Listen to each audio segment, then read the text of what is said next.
Pag-usapan pa natin ang pagbabago sa pamahalaan kasama si Mobile Journal Julie Baiza.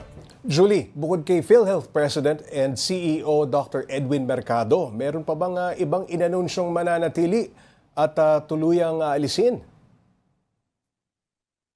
Yes, Pops J, meron pang ilang inanunsyong pangalan ng palasyo tungkol nga doon sa mga na-retain o yung mga tuluyan ang naalis sa pwesto. Kabilang sa mga na-retain, Pops J, si GSIS President and General Manager Vic Veloso, Land Bank of the Philippines President and CEO Lynette Ortiz, DBP President and CEO Michael O. De Jesus, NIA Administrator Eduardo Edigilien, at PCSO General Manager Mel Robles. Tinanggap naman ang resignation, Pops J, ni na Presidential Advisor and Legislative Affairs Head Mark Leandro Mendoza, Presidential Advisor and Military and Police Affairs Roman Felix, at PNOC Renewables Corporation President and CEO John J. Arenas. Julie, meron pa bang susunod na batch ng mga retained at inalis sa pwesto?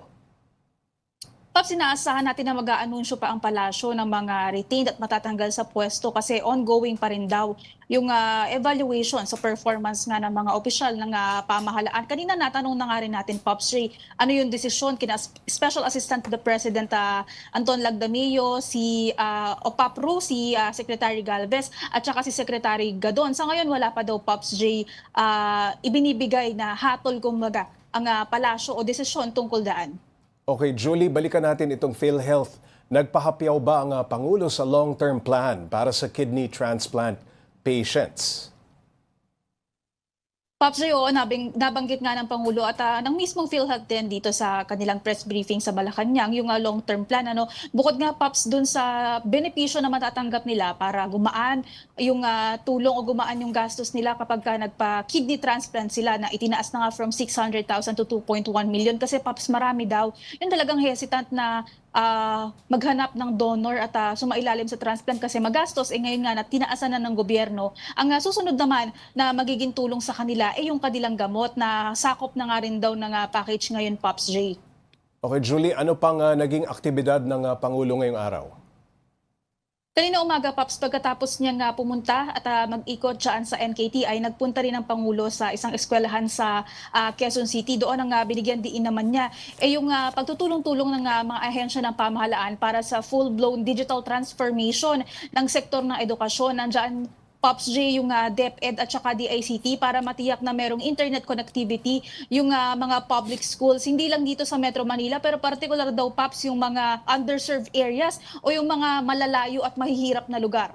Bukod dyan naman, Pops J, ngayong hapon or after lunch, around lunchtime, ang sabi ng palasyo, nakatulak na si Pangulong Bongbong Marcos patungong Japan, sa Osaka, Japan, para naman sa World Expo 2025. Aside from that, ilang pa sa mga gagawin ng Pangulo doon, yung pakikipagkita sa Filipino community sa Japan at saka yung pakikipagpulong sa mga negosyante o sa business sector. Ayun, sino naman ang mamamahala sa bansa habang nasa abroad si PBBM? Pops, mananatili o may iwang caretaker ng bansa si ES Lucas Bersamin, si DAR Secretary Conrado Estrella at saka si DepEd Secretary Sani Angara. So bago sa pandinig natin na caretaker si DepEd Secretary Angara, kasi ang usually katrio nila ES Bersamin at dina Secretary Estrella si DOJ Secretary Boying Remulla. Kanina tinanong na nga rin natin si Palace Press Officer Claire Castro kung bakit or sila yung iniwan na caretaker ng bansa. Ang sabi niya, prerogative naman daw ng Pangulo kung sino yung iuupo niya or i-appoint niya as caretaker ng Pilipinas habang wala siya. Maraming salamat, Mobile Journal Julie Baiza.